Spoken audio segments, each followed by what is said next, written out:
That night, I was drugged at a banquet and ended up spending it with my lifelong enemy. The next day, when a friend asked how it felt, I refused to lose face. I scoffed, "He may look good, but he's useless."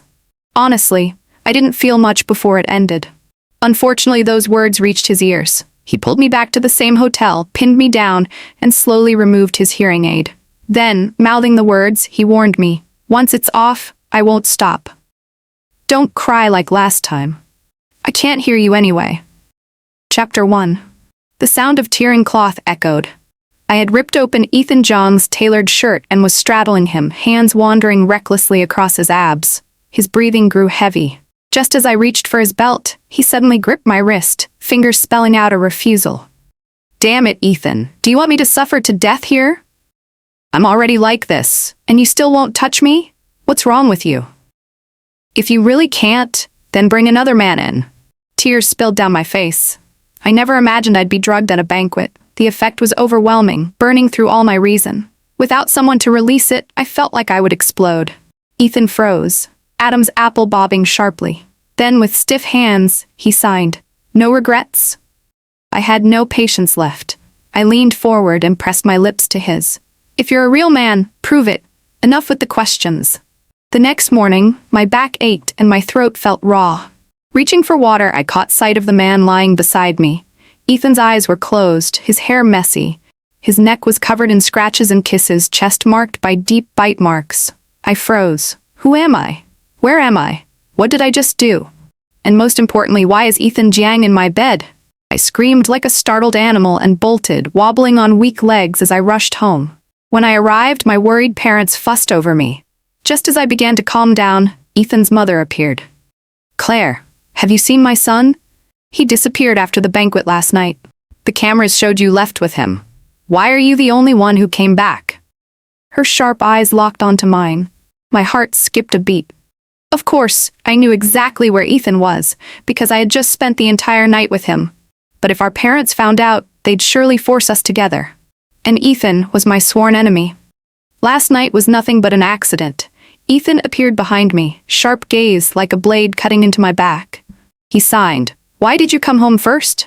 It was exactly like last night, when he had signed repeatedly beneath me, asking if the pace was right. Flustered, I fled upstairs, locked myself in the bathroom, and plunged my head into cold water.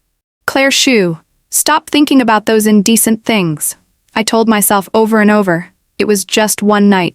Ethan surely didn't care. We'd go back to being enemies, just as we always had. After all, Ethan Jiang had never treated me kindly. Ethan and I had grown up together as childhood neighbors. When we were young, he was gentle, always pulling me along to play. His hearing was fine back then. But when he was 10, he suffered a high fever. The delayed treatment left him with permanent hearing loss. He needed a hearing aid from then on. That was when everything changed. The once cheerful boy grew silent, moody, and withdrawn. He locked himself in his room, refusing all treatment. I tried everything to cheer him up, but he would throw things at me, yelling for me to get out. Even as a child, I could tell he hated my presence. But I was stubborn. The more he pushed me away, the more I appeared in front of him, deliberately provoking him. As we grew older, the distance only deepened. Eventually, he became not just the boy I once adored, but my sworn enemy. Chapter 2. I hid at home for 3 days. During that time, my best friend Mia kept asking me out, but I made excuses every time. Truth was, my body hadn't fully recovered. Ethan was nearly 6'3", with broad shoulders and solid muscles. That night, he had held me against the wall with one hand, pushing me past my limits again and again.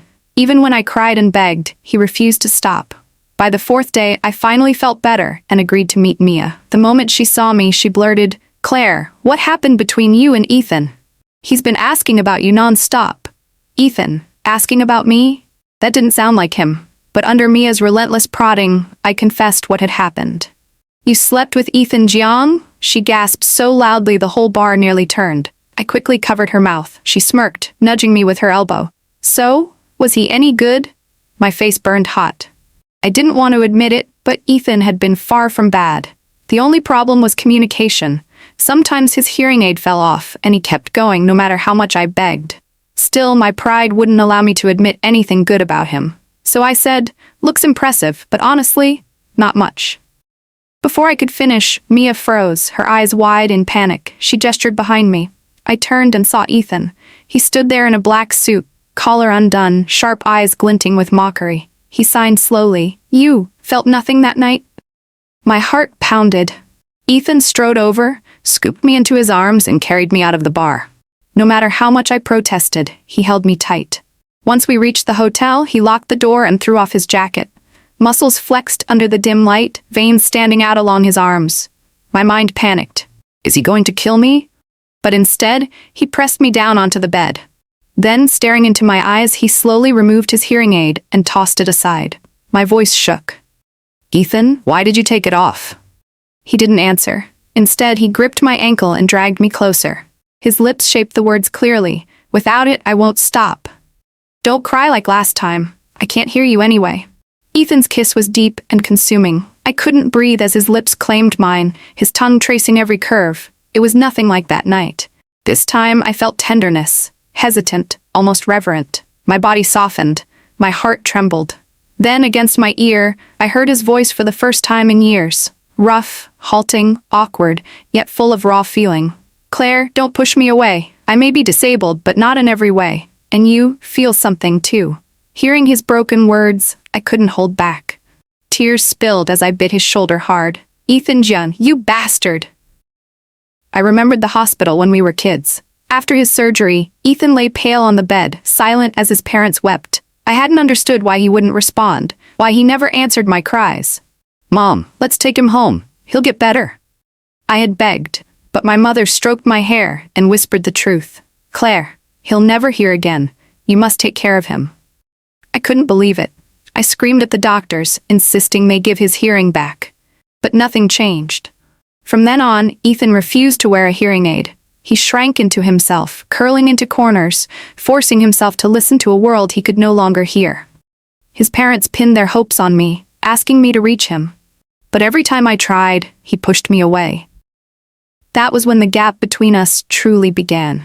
Now lying beneath me, Ethan let me bite him again and again. He didn't fight back. He even tilted his head as if saying, "Go ahead, take it out on me."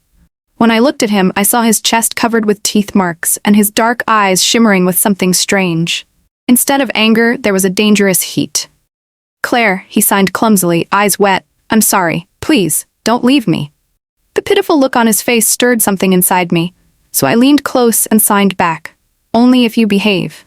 Ethan really did listen to me. No matter how I teased him, kissed him, or pushed him, he endured silently, until finally, he broke, panting hard, black eyes shimmering with tears.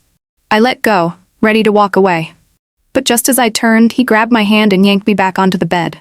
Again and again, he refused to stop. I cried, begged him to slow down, but he only tapped his ear, reminding me he was deaf to my pleas.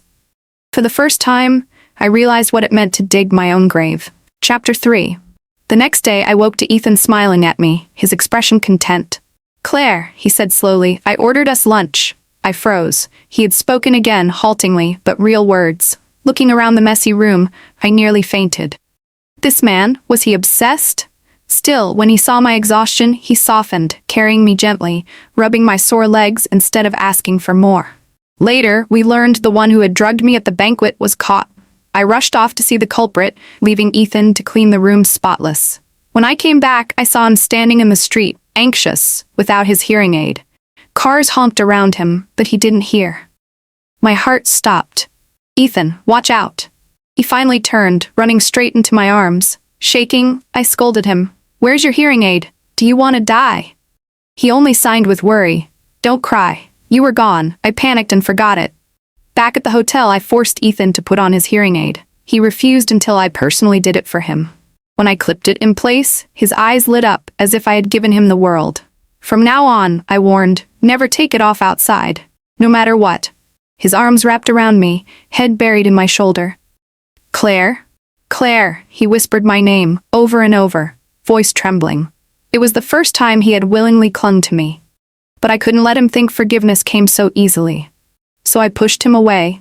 Don't get carried away, Ethan. I haven't forgiven you yet. Still, when I saw his strong chest under his shirt, I couldn't help swallowing hard. A few days later, while Ethan was still in my bed, my mother called. Panicked, I tried to push him away. He didn't notice, kissing my ear until I bit him hard. Only then did he stop and hand me the phone. On the other end, my mother asked sternly, "Where are you and Ethan right now?" I glanced at him, sweaty, lips parted, eyes pleading. He signed pitifully, "At the office." I nearly laughed but kept a straight face. "He should be at work, Mom." Her voice suddenly turned sharp. "Claire Shu, Ethan Jiang, come downstairs, now." When I hung up, my stomach dropped. We were caught. We knelt before our parents. My mother's expression was deadly serious. "Tell me everything," she demanded. Ethan and I had no choice but to explain. When I admitted I'd been drugged, my mother slammed the table. "That bastard! You should have sent him to prison for life!" I breathed easier. At least she was on my side. But then she turned to us again. "And who took the first step? Claire, don't bully Ethan." Heat rushed to my face. It had been me, of course.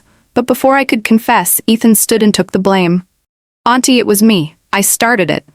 His voice was rough, halting, but clear. His parents burst into tears. "It's not Claire's fault," he signed again, begging them not to blame me. But my mother wasn't fooled. And today? Was it him again? I swallowed hard, then nodded. It was me. To my surprise, my mother suddenly laughed, turning to Ethan's mother. "Finally, our children will marry after all." Both fathers even shed tears of relief, shaking hands. I was left speechless. Just like that, Ethan and I were engaged. Just like that, Ethan and I were officially engaged. My mother wasted no time. She set the wedding date immediately. When I met Mia again, she teased me nonstop. "Wow, Claire, even your mom caught you two at home?" "That's bold," I sighed. I didn't expect her to walk in at that moment. Mia grew serious. "But are you sure about marrying him? His hearing loss could make life hard, and wasn't he always your enemy?" I paused, then spoke quietly. "Yes, he's been my rival, but he's also my childhood sweetheart." I didn't see Ethan as a burden. Even if he couldn't hear, I had no intention of leaving him. A few days before the wedding, Ethan moved in with me. One night, I pushed open the bathroom door. Steam rose from the shower. His broad back, narrow waist, and dripping hair made my heart race. I couldn't resist. My fingers brushed against his abs, feeling the heat of his skin. Ethan froze, ears flushed red. Suddenly he spun around, eyes wide, and grabbed my wrist. His hands moved quickly, almost in panic. "Don't touch." He let go immediately, apologizing again and again. "Sorry, Claire. I didn't mean it. Please forgive me." Seeing his fear, I hugged him tightly. "Ethan, you didn't do anything wrong." For the first time, I realized how deep his scars ran. Chapter 4. Despite our differences, Ethan handled every wedding detail himself. From the banquet hall to the invitations, he arranged everything perfectly. When I stepped out of the fitting room in my gown, Ethan stared at me for a long time. Tears rolled down his cheeks. "You're the most beautiful," he whispered, voice trembling.